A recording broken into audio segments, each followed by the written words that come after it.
I found out my fiancée was sleeping with our wedding photographer the same day her mother told me real men don't cancel weddings over mistakes. 7 days before the ceremony. 200 guests already confirmed. Deposits paid. My tux hanging in the closet with the tag still on.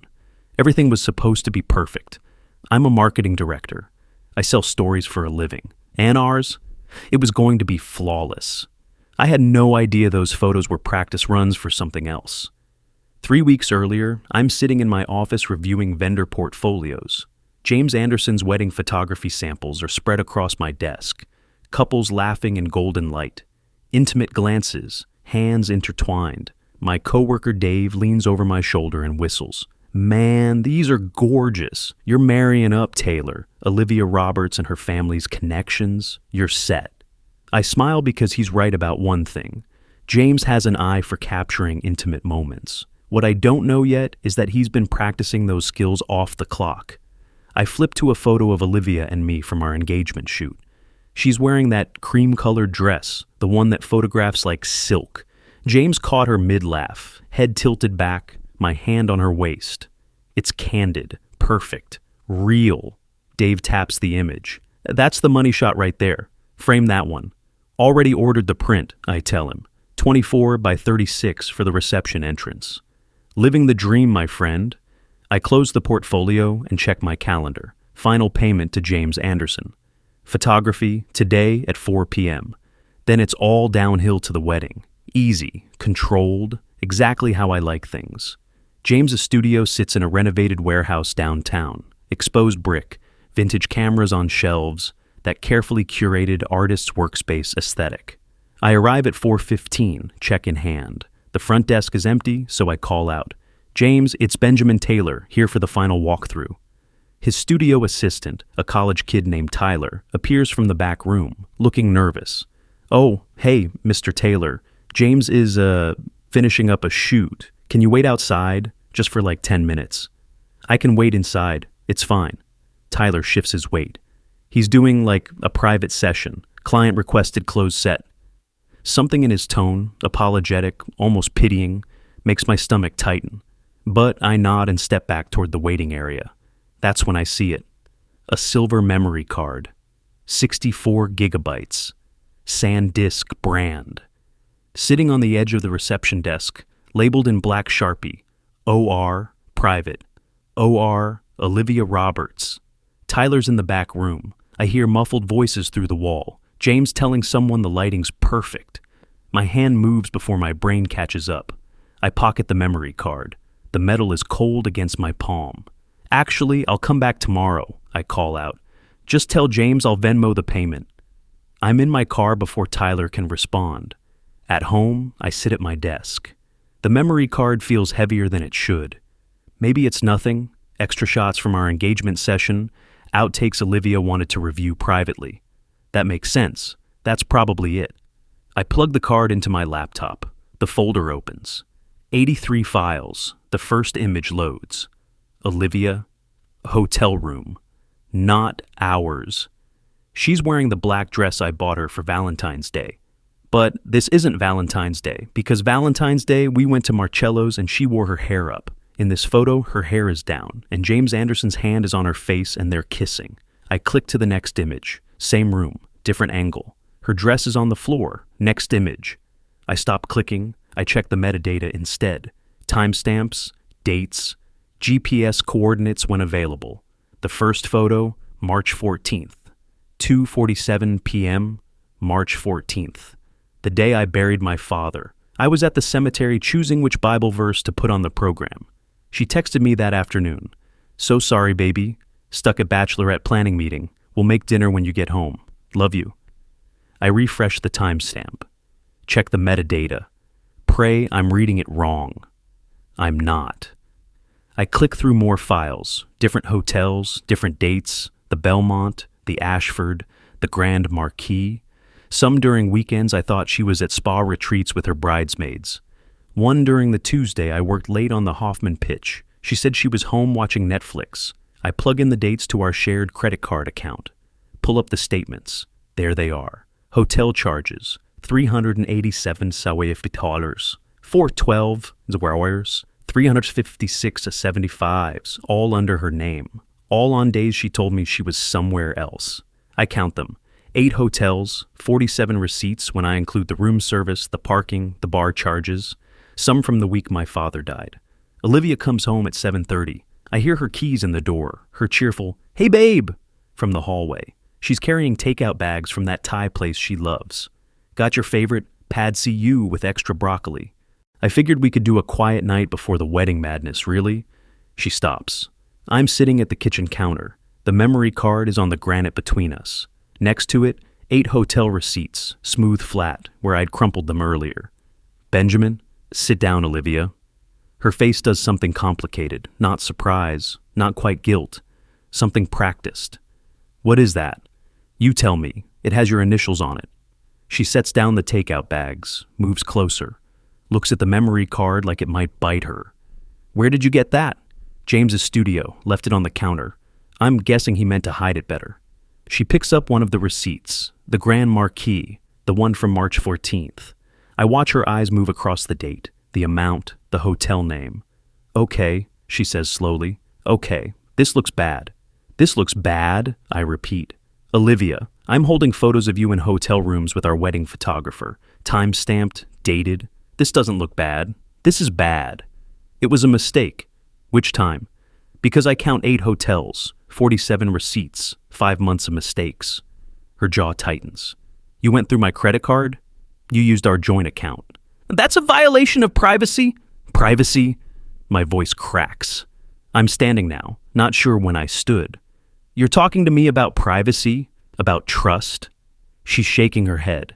This is wedding stress. That's all this is. Planning is hard and you've been so busy with work and I needed someone who understood the pressure, and James was there, and it didn't mean anything. It didn't mean anything. The words taste like rust. You slept with our wedding photographer while I was burying my father, and it didn't mean anything.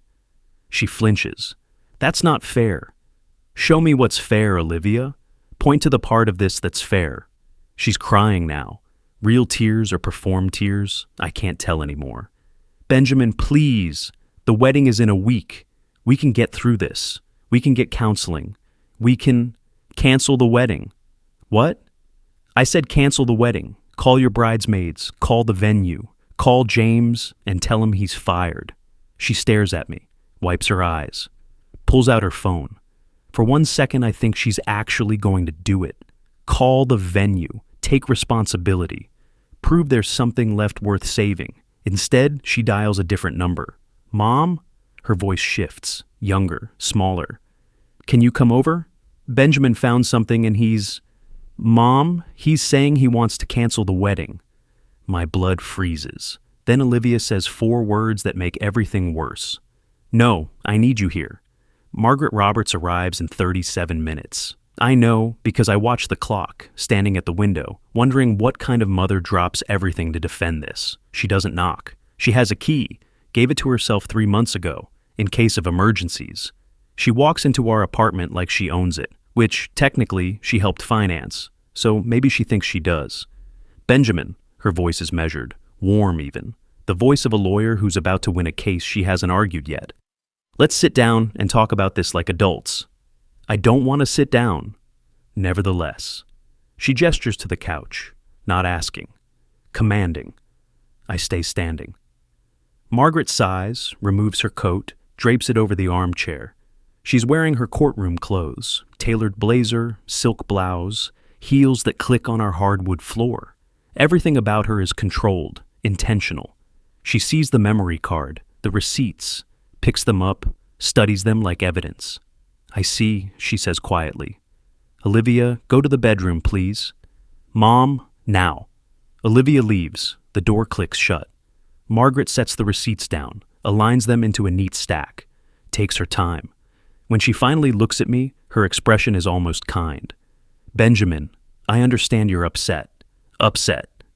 I laugh. It sounds wrong. Your daughter cheated on me for 5 months, and you understand I'm upset.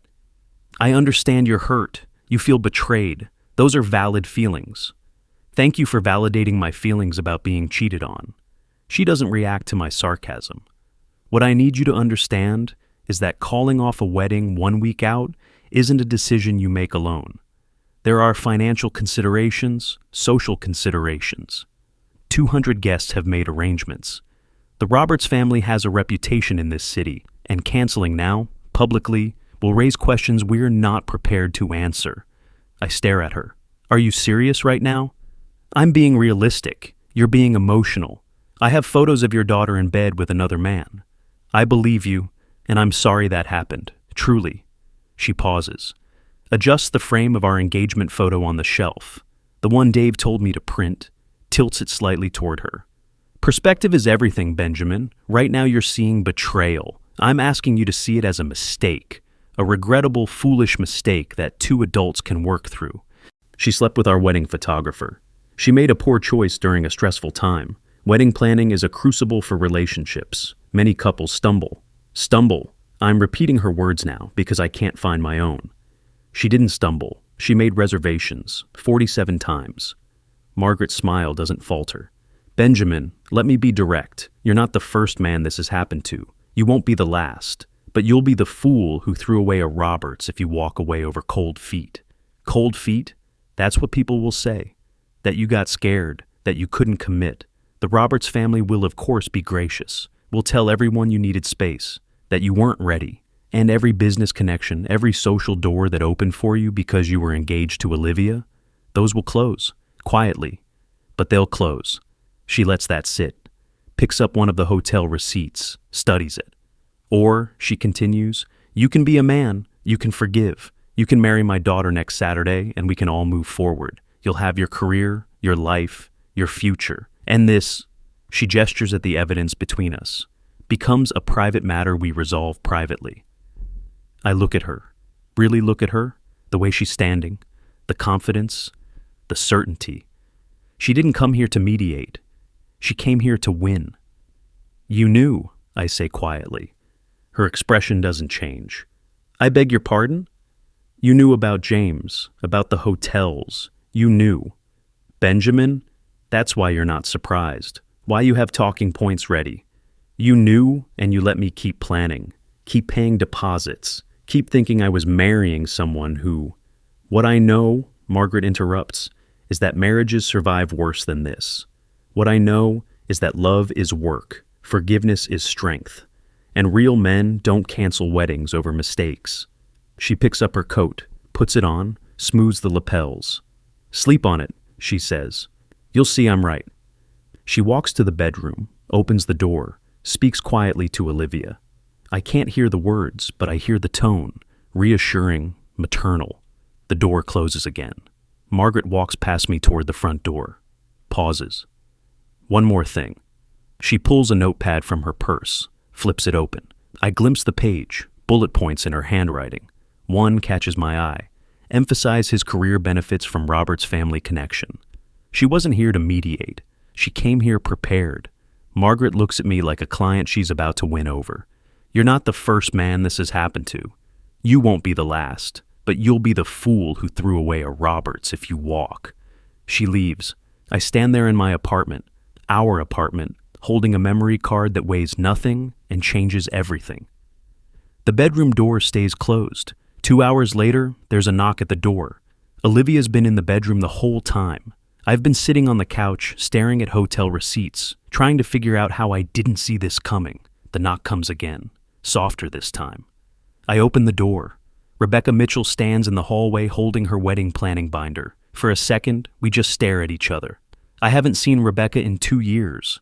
Not since we broke up badly, not since she told me I was too honest for my own good, not since she moved out of my old apartment and I promised myself I'd never talk to her again. And now she's here, because she's our wedding planner, because Olivia found her through some vendor list and thought it would be fine. And I said fine because I'm an adult and I can work with an ex professionally. And what are the odds we'd even interact much? Rebecca's eyes move past me, take in the scene, hotel receipts on the counter, memory card, my face, which probably looks like hell. Your 6 p.m. appointment, she says quietly. Final walkthrough for the ceremony timeline. Olivia texted me to come to your apartment instead of the venue. She did? 10 minutes ago. Rebecca glances toward the bedroom, the closed door. But I'm guessing she forgot she did that? I should close the door, send her away. This is too complicated. Instead, I step aside. Rebecca enters, sets her binder on the counter. Her eyes land on the memory card, the receipts. She doesn't ask what they are, doesn't need to. How long have you known? I ask. She looks up. About James? About James. Rebecca is quiet for a moment. Then, 3 months, give or take. The words hit like a punch. 3 months? I'm a wedding planner, Benjamin. I scout venues. I coordinate with photographers. I see things people don't think I'll see. She opens her binder, perfectly organized tabs, color-coded timelines, vendor contact sheets. She flips to a page flagged with a sticky note. The word backup plans is written in her neat handwriting. You knew for 3 months, I repeat, and you didn't tell me. Would you have believed me? She meets my eyes. Your ex-girlfriend who you haven't spoken to in 2 years suddenly shows up and says your fiancé is cheating? You would have thought I was sabotaging you out of jealousy. She's not wrong. Rebecca closes the binder. I'm not here to say I told you so. I'm here because Olivia hired me to plan a wedding, and because, despite everything, she pauses, chooses her words carefully. I still think you deserve better than this. The bedroom door opens. Olivia appears, eyes red, sees Rebecca. Oh, Olivia says. Right, I forgot I texted you. Rebecca's expression doesn't change. Should we reschedule? No, stay. Maybe you can talk some sense into him. Olivia looks at me. Tell her, Rebecca. Tell Benjamin that people make mistakes, that relationships are work, that... I'm not here to tell Benjamin anything, Rebecca interrupts. Her voice is still calm, still professional. I'm here to coordinate your wedding, but if you're asking my professional opinion, weddings built on lies don't tend to end well. Olivia's face flushes. You don't know anything about our relationship? I know you hired me to photograph your engagement party. I know James was there. I know I saw you leave together at 11 p.m. while Benjamin was giving his speech. Rebecca pauses. And I know I have emails, texts, venue booking confirmations for private sessions that match the dates on those receipts. So if we're talking about what I know... Get out, Olivia says. Rebecca picks up her binder, looks at me. If you want to talk, she says quietly, I'll be at the Bluestone Cafe tomorrow.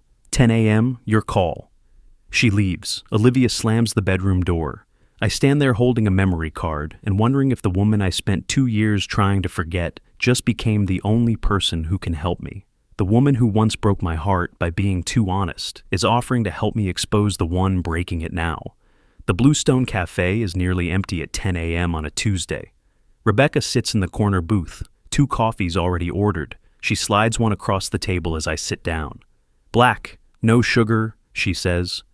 You still drink it that way? Yeah. We're quiet for a moment. The cafe smells like burnt espresso and old wood. Someone's playing jazz too quietly to recognize the song. Rebecca opens her leather journal, burgundy, worn spine, pages stuffed with printouts and sticky notes. She slides it across the table. I don't touch it. I didn't take this job to help you, she says. I want you to know that up front. When Olivia Roberts called asking for a wedding planner, I said yes because... She stops, starts again. I said yes because I wanted to watch her fail. I wanted to see the perfect life you chose instead of me fall apart. Rebecca, I'm not done. She looks at me. I took this job for the wrong reasons, and then I started documenting James and Olivia for the wrong reasons too. I wanted ammunition, proof that you made a mistake leaving me, that karma was real. She opens the journal to the first page. I can see the date, 2 years ago. The header. Benjamin Taylor engagement. The one that should have been mine. My stomach turns. But somewhere along the way, Rebecca continues, I remembered why I loved you, and why you deserve better than both of us. Me, who wanted revenge, and her, who wanted your name and your stability and everything except you. She pushes the journal closer. I have everything, she says. Hotel bookings, credit card statements. James doesn't know I copied when he left his laptop open at a venue tour. Text messages. Olivia doesn't know I screenshotted when she asked me to help with her phone at a tasting. Audio recordings from the device I planted in James's camera bag, which, before you ask, is technically illegal, so we'll call it insurance we won't use unless we have to. I finally open the journal. The first page after her bitter header is a timeline. Dates, locations, names of hotels. Next to each entry, a note. Verified via credit card. Confirmed by venue manager. Told them I was planning surprise anniversary. Photographic evidence. See USB folder 3. Why? I ask. Why what? Why are you doing this? Rebecca leans back. Do you remember what you said when you broke up with me? I do, but I let her say it. You said, I can't be with someone who lies to make me comfortable. I'd rather hurt from honesty than feel safe in delusion. She smiles, but it's sad. You were right. I hated you for it. But you were right. She taps the journal. This is me returning the favor. No apology, no reconciliation, just truth. I look at the evidence in front of me. Months of documentation, hundreds of hours of work, all for what? Revenge that became something else? I don't know if I can trust you, I say honestly. Good, Rebecca says. You shouldn't. Not yet. But Benjamin, you can trust this. She taps the journal again. Because unlike everyone else in your life right now, I'm not asking you to ignore what's in front of your eyes. The waitress refills our coffee. We sit in silence. Finally, I ask, what do I do with this? Rebecca closes the journal. That's your decision. I'm just the wedding planner. But if you want my professional advice, some foundations crack before the first brick is laid, and you're standing on broken ground. She slides a business card across the table, her contact info, a handwritten note on the back. If you decide to burn it down, let me help you build the fire. I pocket the card. One more thing, Rebecca says as I stand to leave. Margaret knows. Knows what? About James, about the hotels, about all of it. She pulls out her phone, plays an audio file. Margaret's voice slightly distorted but clear. James is harmless, sweetheart. Benjamin will never know. And even if he does, he'll stay. Men like him always do. They're too decent to leave. The recording continues. Olivia's voice. What if he doesn't? Margaret. Then we have the prenup. He signed it, didn't he? My hands go cold. I didn't sign a prenup. Not yet, Rebecca says. But Margaret's lawyer sent a draft to your email yesterday. Check your spam folder. She stands, leaves cash on the table for both coffees. 10 a.m. tomorrow, same booth. If you're here, I'll show you everything. If you're not, she picks up her journal. I'll burn this, and we never speak again. She leaves. I sit alone with cold coffee and a question I can't answer. Can you trust someone who once broke your heart to help you expose the one breaking it now? If you've ever watched someone rewrite reality right in front of you, wear down is up and betrayal is stress. Drop a comment, just say, I've seen it. Because knowing I'm not alone in this, that helped me trust Rebecca enough to hear what came next. I'm at the Bluestone Cafe at 9:47 a.m. Rebecca arrives at exactly 10 yes, carrying a laptop bag and that burgundy journal. She doesn't ask if I'm sure, just sits down and opens the laptop. I'm going to show you everything, she says. And I need you to not interrupt, not react, just watch. Because if you react now, you won't make it through the next 40 minutes. Deal? I nod. Rebecca pulls up a folder labeled Evidence Complete Timeline. Opens a spreadsheet. It's color-coded, meticulous. Every row is a date. Every column is a data point. Location, time, cost, verification method, evidence type. March through July, she says. 47 documented encounters, 8 different hotels. Here's how I verified each one. She clicks through files. Credit card statements. I recognize our account number. Hotel booking confirmations, some with Olivia's email visible in the header. Photographs Rebecca took while scouting venues. Background shots where James and Olivia didn't know they were in frame, standing too close, his hand on her lower back. Then she opens a subfolder labeled Audio. I planted a recorder in James's camera bag during a venue walkthrough in May, Rebecca says. Technically illegal, definitely unethical, but she clicks play. James's voice. Told you, she doesn't suspect anything. Benjamin's too busy with work to notice. Olivia's laugh. He noticed I got my hair done. That's about his limit. When are you going to tell him? Tell him what? That I made a mistake? James, we're not serious. Could be, if you wanted. A pause, then Olivia. I'm marrying him in 3 months. That's what's happening. Why? Another pause. Longer. Because Margaret spent 2 years setting this up. Because the Roberts family doesn't embarrass easily. Because Benjamin's stable and kind, and he'll never know, and the recording cuts off. Rebecca stops it. There are 43 more conversations, some worse, some just sad. Do you want to hear them? No. She closes the laptop, opens the leather journal instead, flips to a section marked with a red tab. This part's about Margaret, Rebecca says. The pages are filled with transcribed conversations, printed emails, annotated notes. Rebecca has a whole subsection titled Margaret's Involvement Evidence. She points to an email chain. June 12th. Olivia emails Margaret. B is asking why I need so many dress fittings. Margaret responds, tell him couture takes time. I'll book you a spa day with James's studio nearby. Cover story. You're doing bridal portraits. Another email. June 28th, Margaret to Olivia. James is harmless, Benjamin will never know. And even if he does, he'll stay. Men like him always do. They're too decent to leave. Rebecca looks up. She didn't just know, she facilitated it. Gave Olivia alibis. Booked hotels under her own credit card twice when Olivia's was flagged for unusual activity. Margaret orchestrated opportunities, Benjamin. She managed the affair. I feel sick. Rebecca slides a USB drive across the table. Red plastic. Labeled in silver. Sharpie. The real story. Everything's on here, she says. Organized by date, timeline, audio, photos, email chains. Enough to prove this wasn't a mistake. It was a pattern, and Margaret was the architect.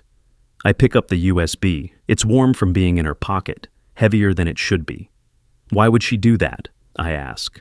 Why would a mother help her daughter cheat? Rebecca leans back. I've thought about this a lot. My theory? Control. Margaret's a lawyer. She manipulates systems. And you, stable, decent, conflict-avoidant Benjamin, you're the perfect husband for a daughter she wants to keep close. You'll forgive. You'll stay. You'll give Olivia the respectable life Margaret wants while Margaret keeps pulling strings. She was banking on my character. She was weaponizing it. The waitress brings more coffee. We're quiet while she pours. Then Rebecca says, there's more. More? She pulls out a plastic sleeve. Inside, 8 hotel receipts, highlighted in yellow. One catches my eye immediately. Grand Marquis Hotel. March 14th, 4:12 hours. I know what that date is, Rebecca says softly. Your father's funeral. I wanted you to see it. Not just the timestamp on a photo, the actual receipt. She spent $412 at a hotel while you were burying your father, Benjamin. Room service, champagne, dessert. I take the receipt. The thermal paper is slightly faded. The ink smudges where my thumb presses too hard. 47 receipts total.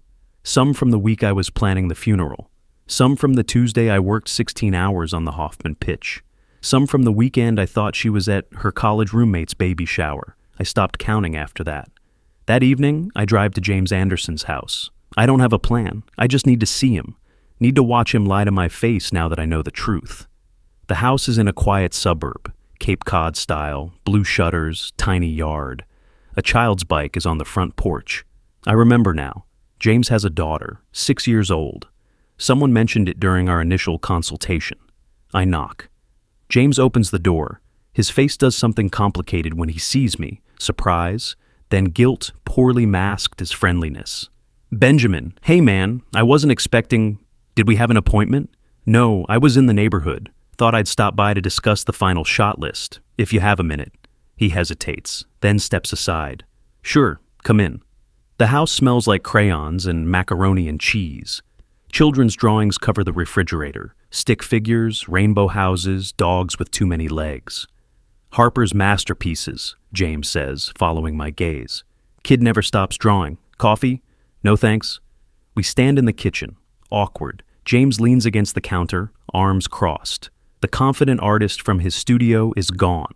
This version is nervous, defensive. So, he says, final shot list. Right. I pull out my phone, pretend to scroll. I wanted to confirm you'll be at the venue by 2 p.m. on Saturday. Yep, all set. And you have the timeline Rebecca sent? The one with the key moments marked? Got it. Good. I look up. I want to make sure we capture everything. All the intimate moments. You're good at those, right? Intimate shots? Something flickers across his face. That's kind of my specialty, yeah. I noticed. Your portfolio is impressive. Very candid. The air between us is tight now. James knows I'm not really talking about wedding photography, but he doesn't know how much I know. Benjamin. A door opens down the hall. Small footsteps. A little girl appears in the doorway. Harper, I assume. She's wearing pajamas covered in stars, holding a stuffed rabbit. Daddy, I can't sleep. James's whole demeanor shifts. Hey, Ladybug, what's wrong? My tummy hurts. He moves toward her, then remembers I'm here. Harper, this is Mr. Benjamin. He's a friend. Say hi. Hi, Harper says shyly. Hi, Harper. She looks at me for a long moment. Then she walks to the fridge, pulls down a piece of construction paper, and brings it to me.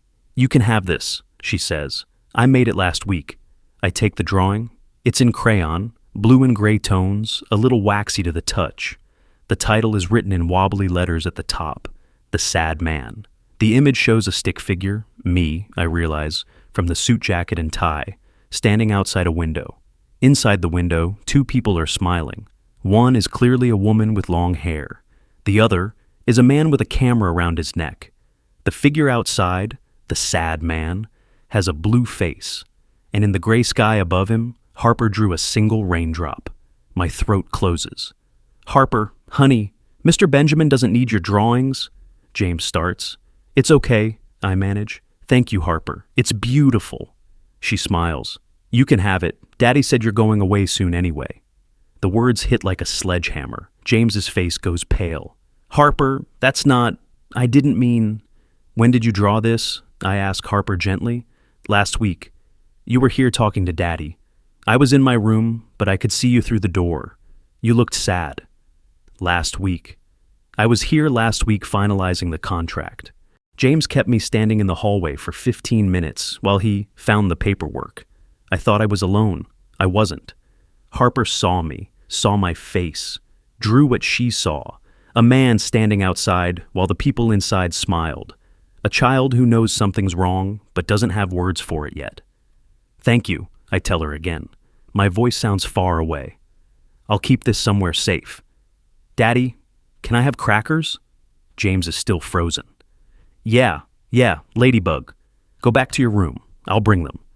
Harper leaves. James and I stand in his kitchen. The drawing is in my hands. I fold it carefully. Once, twice, slip it into my jacket pocket.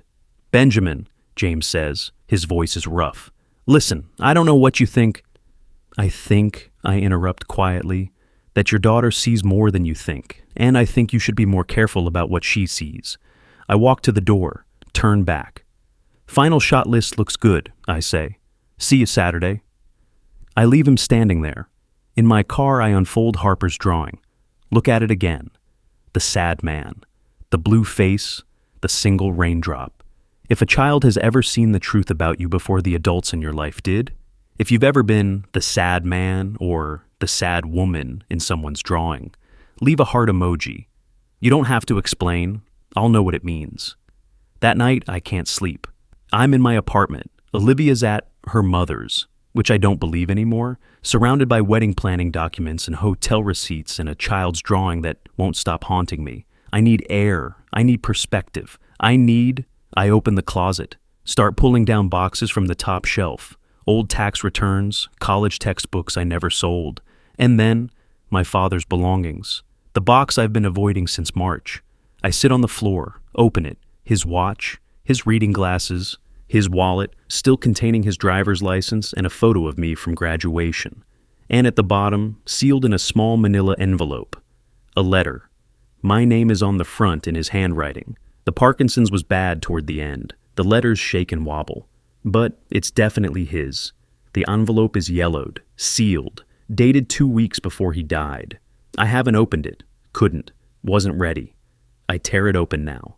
The paper inside smells faintly of Old Spice, his cologne. The letter is written in blue ink, some words smudged.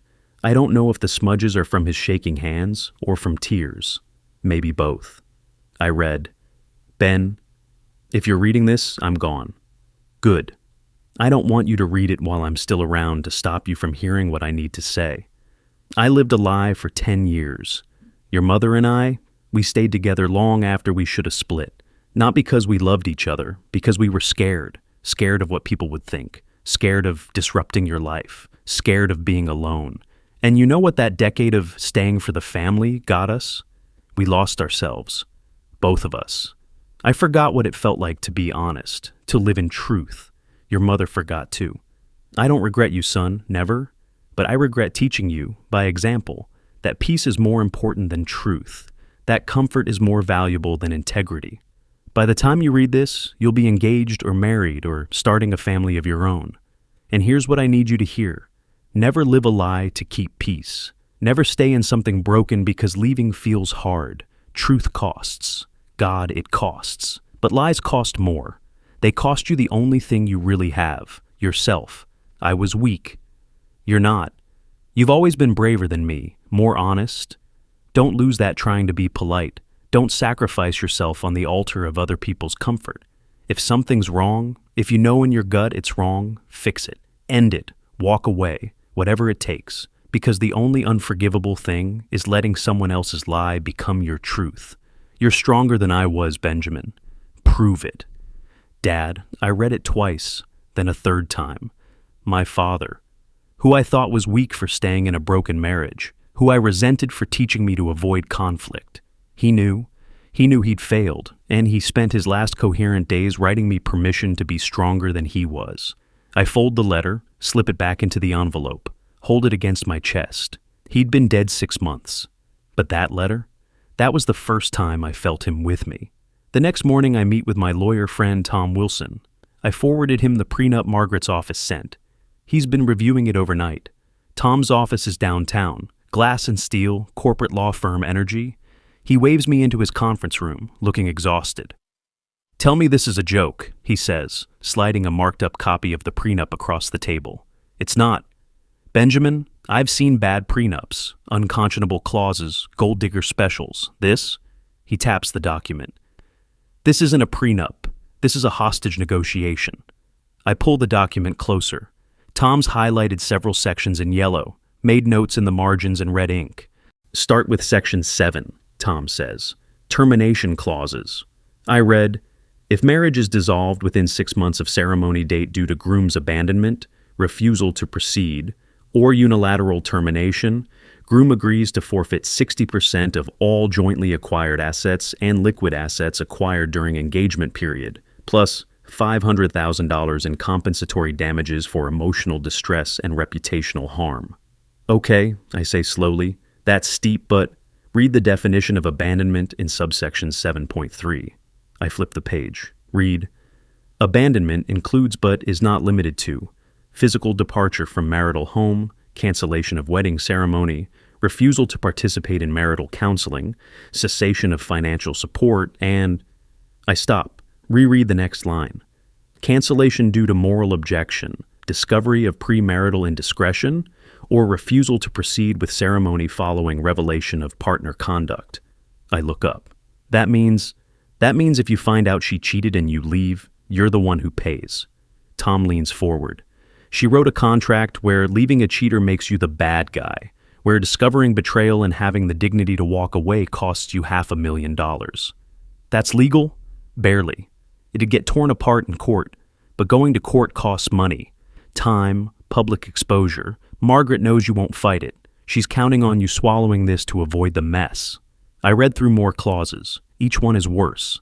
Custody language for future children, weighted heavily toward Olivia. Social media restrictions. I'd need her permission to discuss marital issues publicly. Even a clause about therapy. I'd have to attend sessions with a mutually agreed upon counselor, which in practice means whoever Margaret chooses. She planned for this, I say. She knew I might find out, and she built a legal trap around it. Tom nods.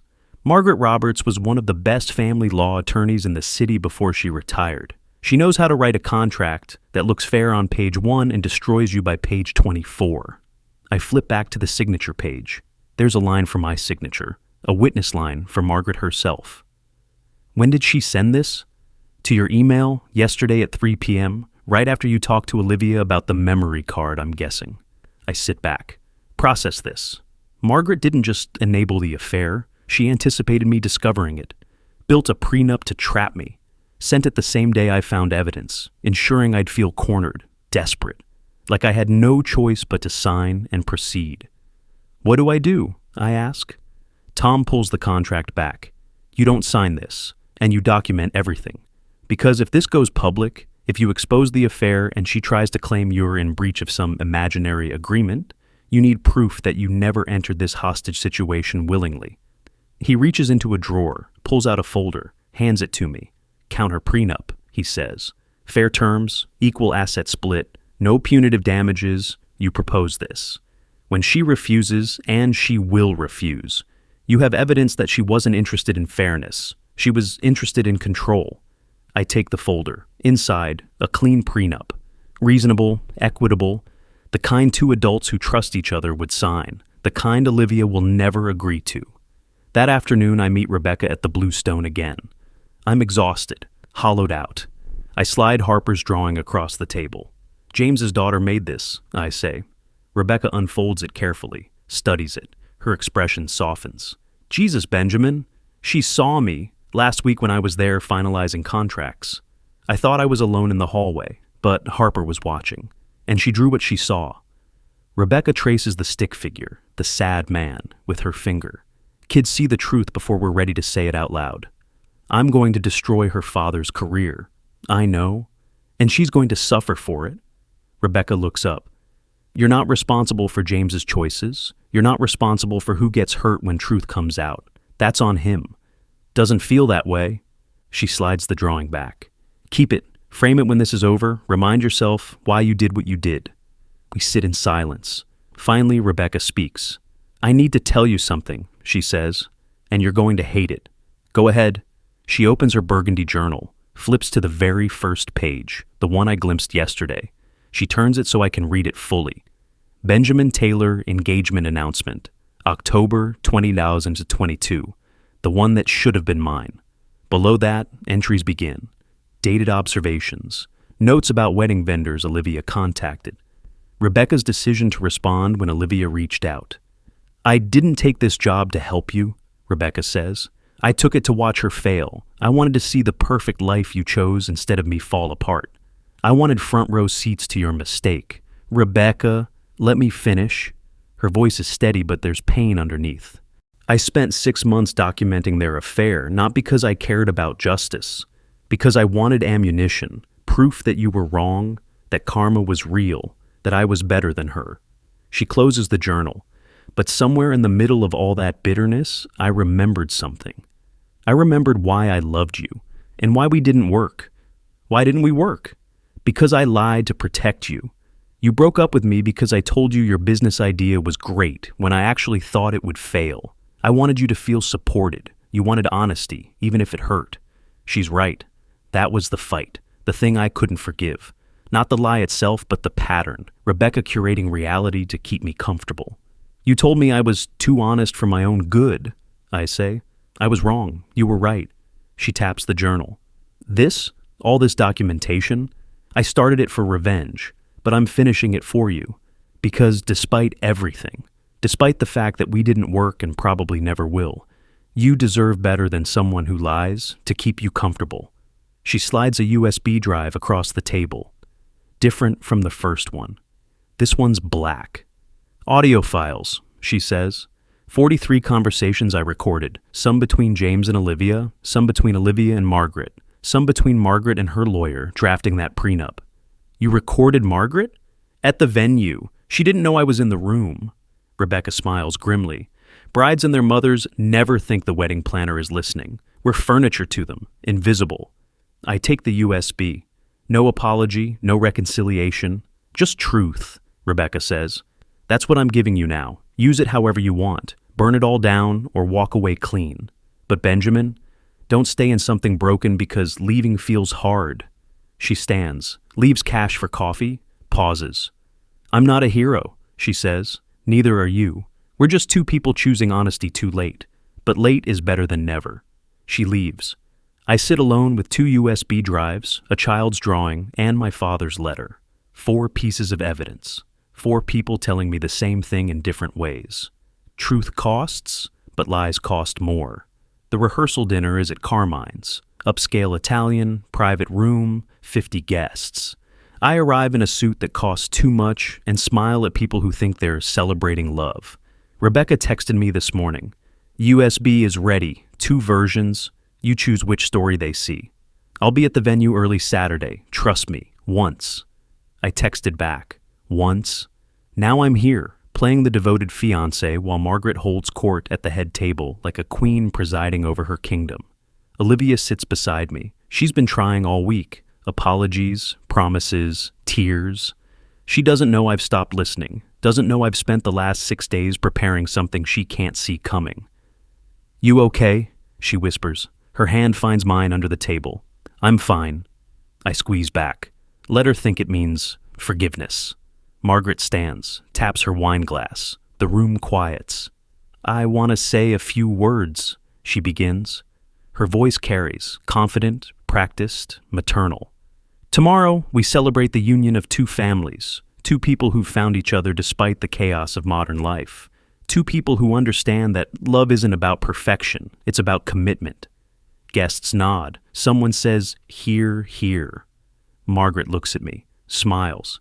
Benjamin, I've watched you grow into the man Olivia needs, someone stable, patient, understanding, someone who knows that marriage is work, that forgiveness is strength.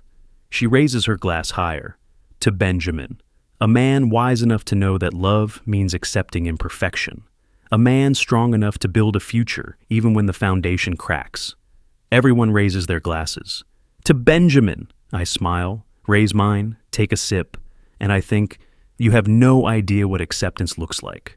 Margaret sits. The waiters bring out appetizers. Conversation swells. I check my phone under the table. Rebecca, projector tested, audio works. I'll be in the tech booth.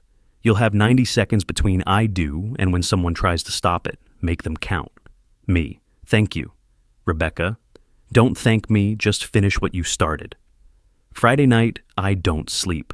I lie in bed in my apartment. Olivia's staying at her mother's house to preserve the tradition of not seeing each other before the wedding and run through the plan. Rebecca's coordinated everything. The slideshow will play on the main screen, visible from every angle. The audio system will broadcast Margaret's recordings through hidden speakers. The technical difficulties that prevent anyone from shutting it down will last exactly 90 seconds, long enough for 200 guests to see the truth, short enough that I can speak before security intervenes. I've written what I'm going to say, memorized it, thrown it out, written it again. Finally, at 3 a.m., I give up on words. I'll speak from the moment. Let whatever comes, come. I get up, make coffee, sit at my desk. Harper's drawing is propped against my lamp. The sad man. My father's letter is beside it. And the USB drive, red plastic labeled "The Real Story," sits between them. 3 pieces of evidence, 3 people telling me the same thing. Some endings are just beginnings with better lighting. Saturday morning, the wedding. The venue is perfect. Outdoor ceremony under white tents, string lights everywhere, flowers worth more than my first car. 200 chairs arranged in neat rows. A portable screen set up for the romantic photo montage Rebecca suggested we play before the ceremony. I arrive early. Rebecca's already there, talking to the AV technician. She sees me, gives a slight nod. Everything's ready. Guests start arriving at 1 p.m. Olivia's college friends, Margaret's social circle, my coworkers, family members I haven't seen in years, all dressed up and ready to witness something beautiful. I greet them, shake hands, accept congratulations, play my part. At 1:45, I'm standing in the groom's waiting area. My best man, Dave, is adjusting his tie in the mirror. You ready for this? He asks. Yeah, I say. I'm ready. He claps me on the shoulder. Marriage is work, man, but you two, you'll make it. I think about the memory card, the hotel receipts, the recordings, the prenup designed to trap me. Yeah, I say again. We'll make it. 2 p.m. The ceremony begins. I'm standing at the altar. The officiant, a friend of Margaret's, some retired judge, is beside me. The string quartet plays. Guests turn in their seats. Olivia appears at the end of the aisle. She's stunning. The dress is perfect. Her smile is radiant. For a moment, just one moment, I remember why I proposed, the version of her I thought I knew, the woman I thought I'd spend my life with. Then I remember March 14th, the Grand Marquis Hotel, $412 while I was choosing a casket. She walks toward me. Her father, who flew in from Arizona and knows nothing, has her arm. They reach the altar. He places her hand in mine. "Take care of my girl," he whispers. "I will," I lie.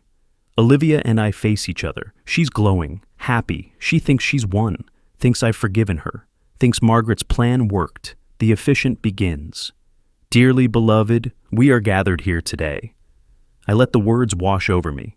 Standard ceremony language. Love and commitment and forever. Finally, he reaches the vows. Before we proceed, I interrupt gently. "I'd like to share something with everyone." The officiant looks confused. This isn't in the script, but he steps aside. I turn to face the guests.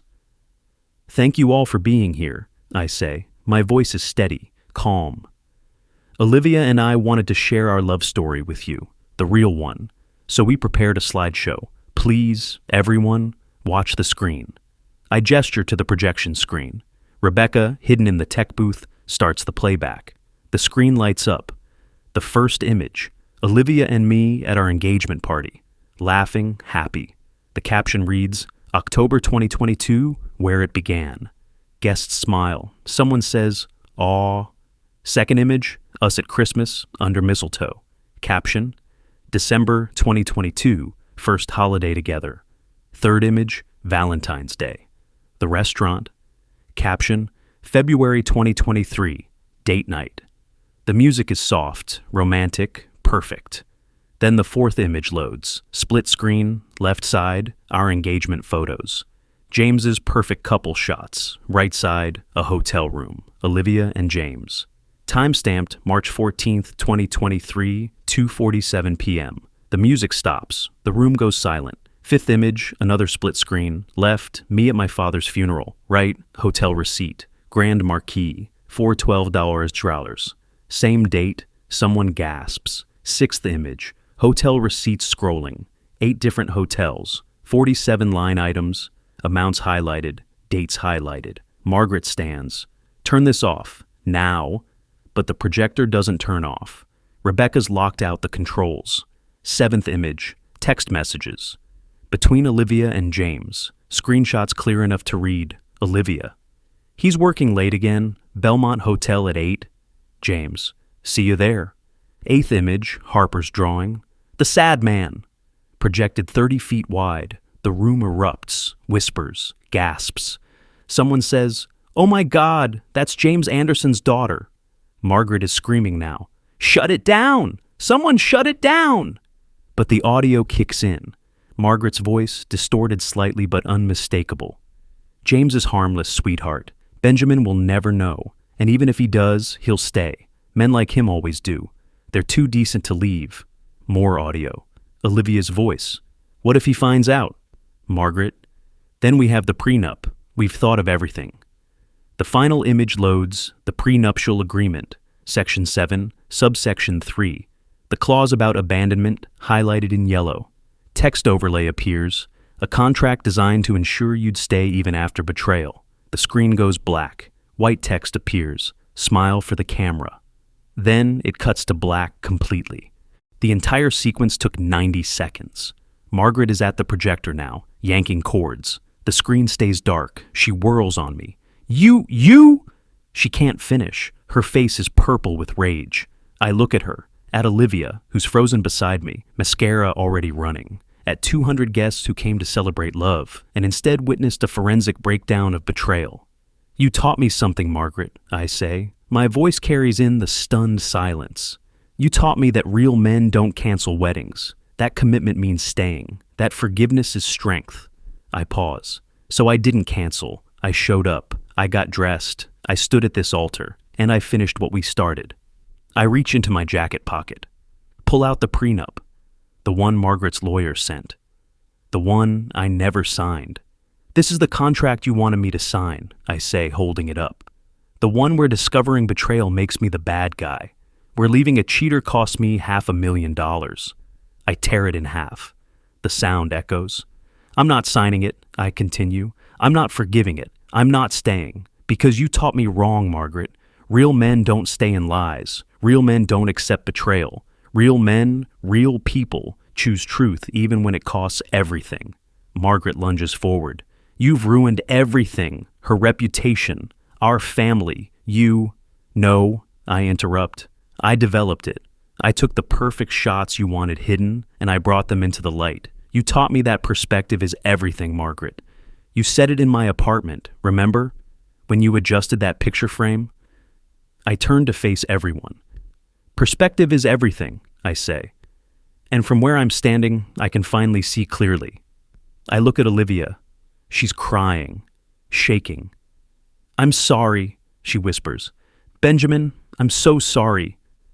I know you are, I say quietly. But sorry doesn't change the hotels, doesn't change the dates, doesn't change that you let me plan a wedding while you plan something else. I step back from the altar. Security is moving toward me now. Margaret must have signaled them. But I'm done anyway. The venue is paid for, I announce. The food is ordered. Please, stay, eat, drink, celebrate something. Just not this. I walk down the aisle. 200 guests watch in absolute silence. I hear Olivia collapse behind me. Hear Margaret screaming at someone. Maybe the officiant, maybe the AV tech, maybe God. I hear Dave calling my name. Benjamin, wait.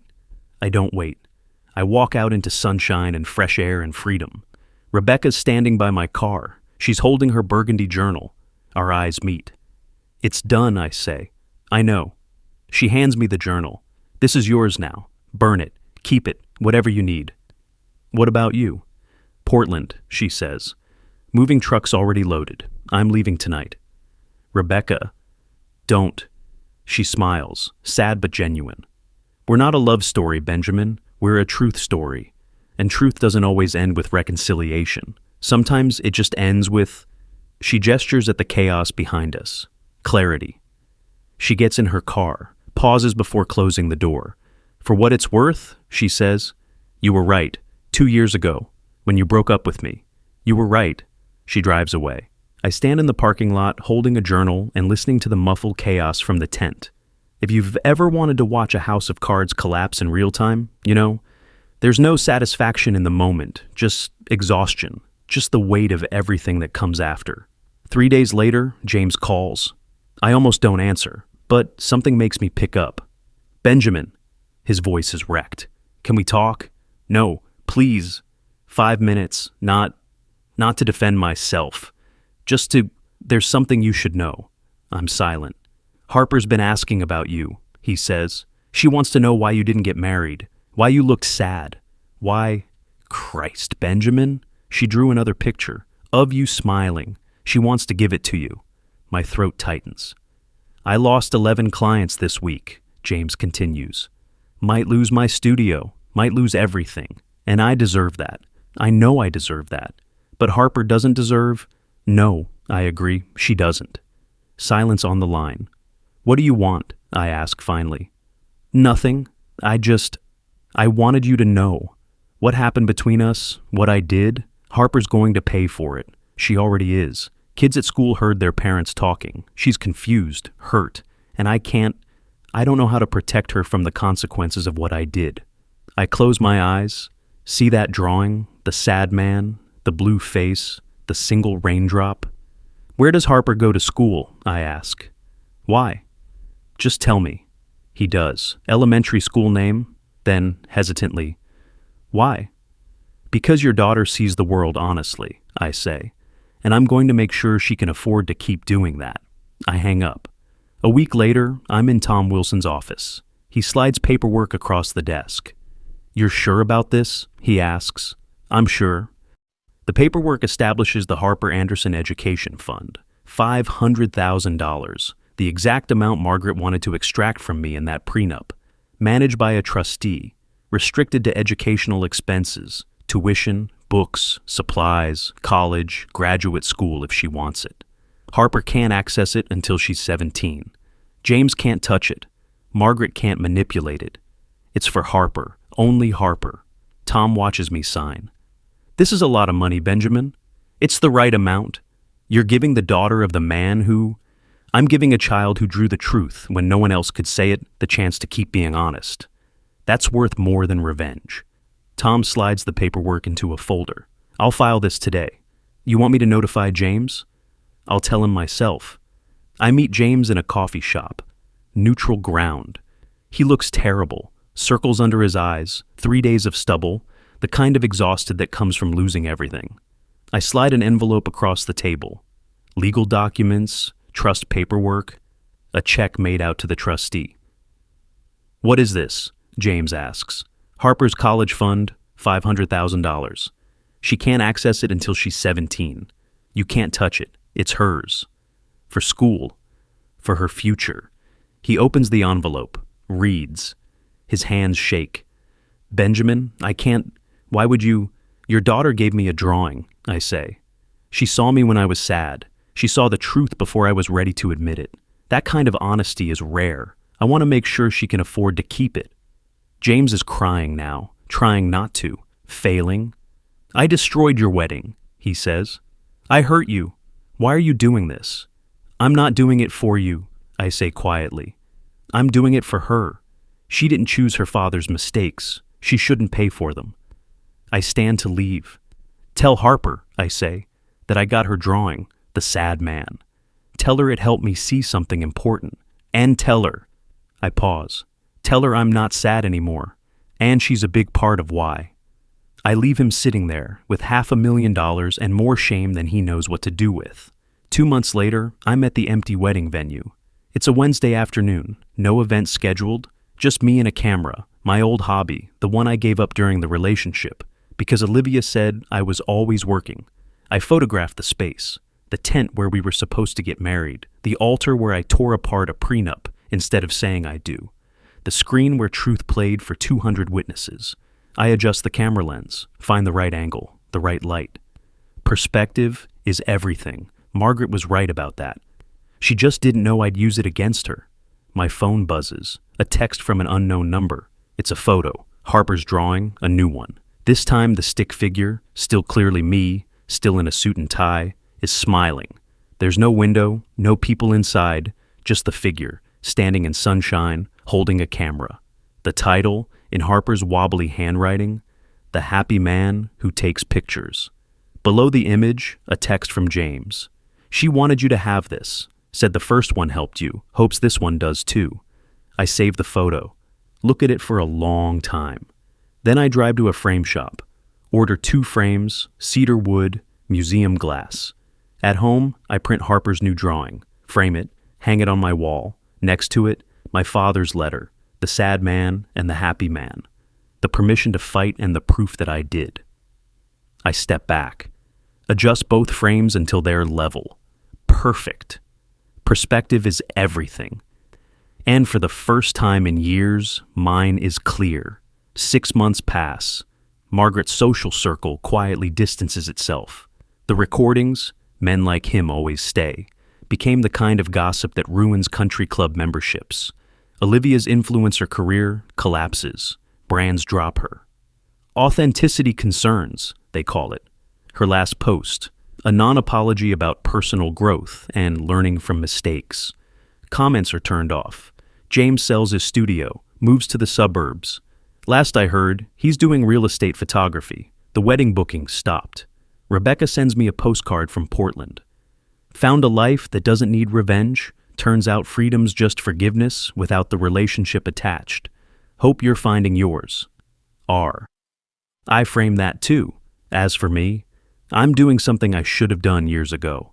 I'm taking photos again, real ones, not marketing materials, not corporate headshots, just life, truth, light.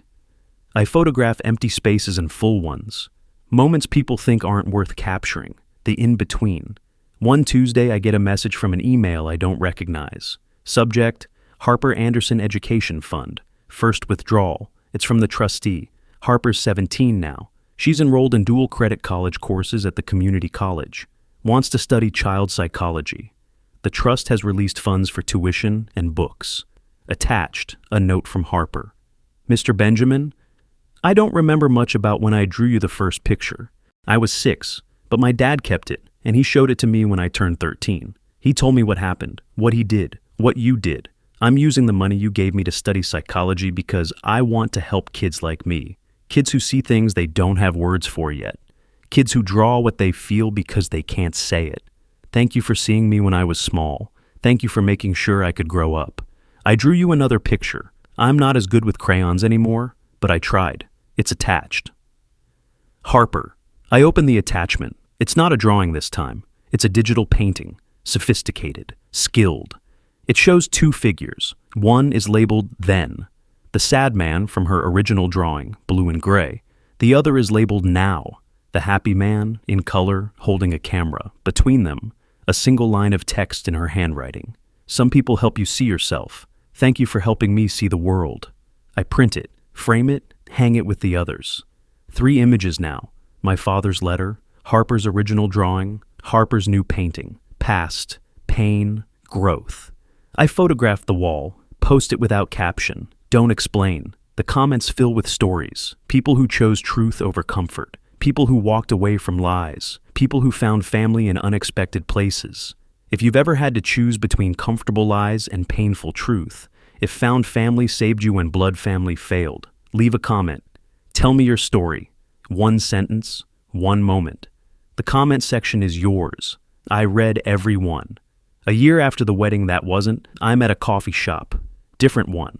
New neighborhood. A woman approaches my table. Mid-30s. Professional. Nervous. Excuse me, are you Benjamin Taylor? I look up. Yeah? I thought so. She hesitates. I was at your wedding. Not wedding. Whatever we're calling it. Oh. I don't know what else to say. I just wanted to tell you. She sits down without asking. I was engaged. 3 years, planning a wedding, deposits paid, dress bought. And I knew something was wrong, but I kept ignoring it. Kept telling myself it was cold feet, that love is work, that real relationships have problems. She looks at me. Then I watched you stand at that altar and blow up your entire life to tell the truth, and I went home that night and ended my engagement. I'm sorry. Don't be, she smiles. Best decision I ever made. Turns out he was embezzling from his company. Got arrested 6 months later. If I'd married him, I would have been implicated. She stands. Anyway, thank you for showing me what courage looks like. She leaves before I can respond. I sit there with my coffee, thinking about the 200 people who watched my truth explode, wondering how many of them went home and looked at their own lives differently, wondering if some foundations only crack so new ones can be built. Present day.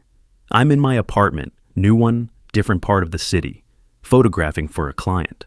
Small business owner who wants authentic brand photos. Not the generic AI stuff, she said. Something real. My phone rings, unknown number. Hello? Mr. Taylor, this is Catherine Morrison. I'm a documentary filmmaker. I'm working on a project about modern relationships, truth-telling, and the cost of authenticity. She pauses. Wedding ceremony has become something of a cultural touch point. I was hoping to interview you. I don't think so. I understand, and I know this sounds strange, I think your story might help people, not the revenge part, the aftermath. What happens when you choose truth over comfort, the cost and the freedom, I finish. Yes, she says, exactly that.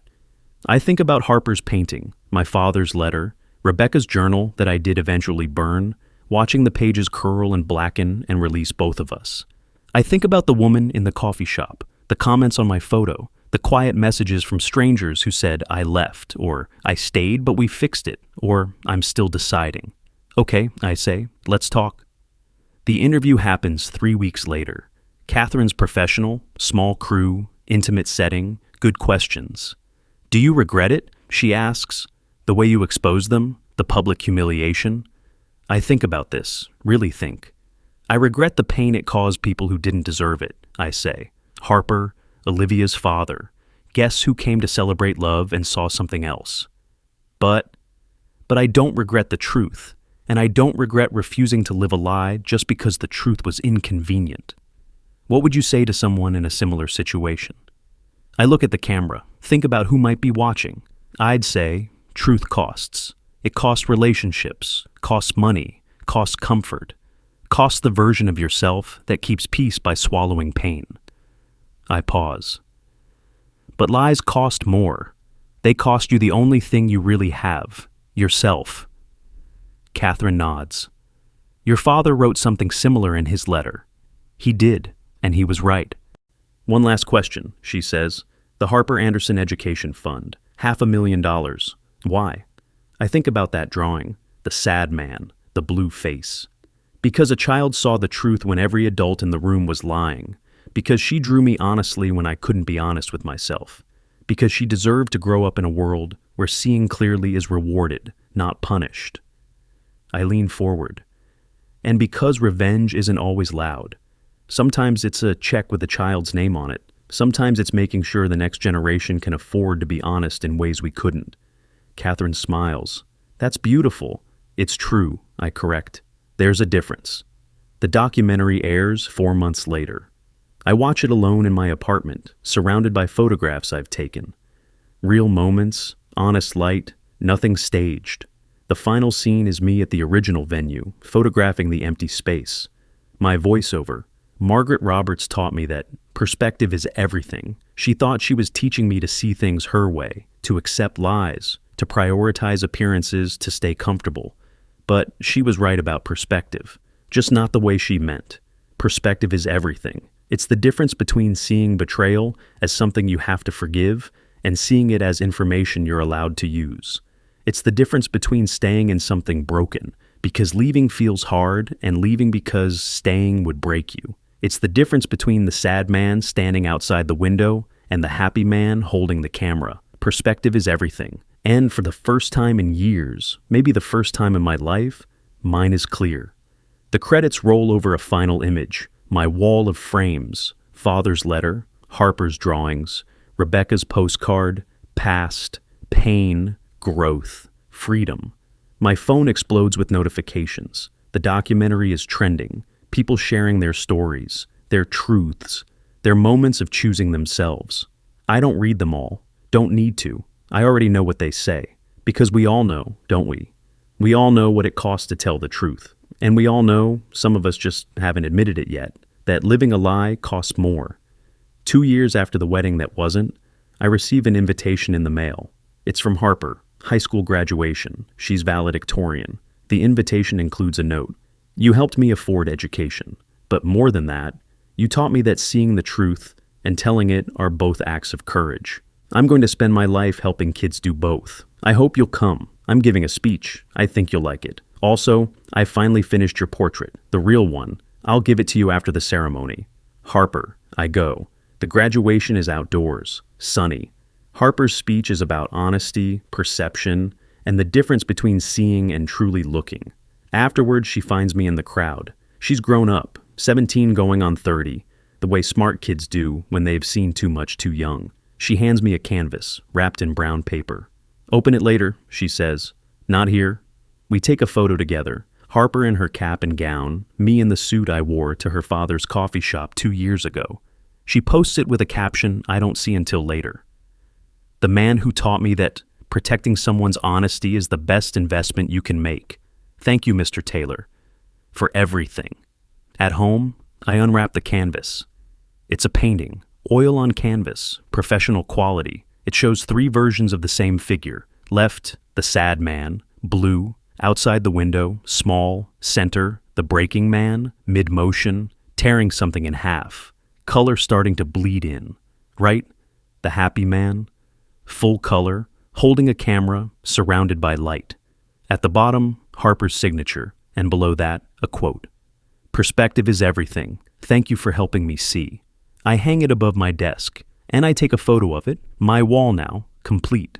Father's letter, permission to be strong. Harper's first drawing, evidence that I was seen. Rebecca's postcard, proof that truth and kindness can coexist.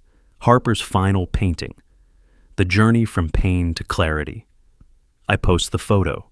Final caption, 3 years ago, I stood at an altar and chose truth over comfort. It cost everything and gave me more. If you've ever had to burn down a life to build a real one, if you've ever chosen painful honesty over comfortable lies, if found family has saved you when blood failed, tell me. The comment section is yours. I'll read every story. No apology, no reconciliation, just truth. The comments fill within hours, thousands of them, stories of courage, stories of cost, stories of freedom. I read until my eyes blur, and I realize this wasn't just my story. It was everyone's who ever stood at the edge of truth and jumped, 5 years later. I'm at the Bluestone Cafe, different booth, same coffee. A young couple sits across from me, engaged, planning a wedding.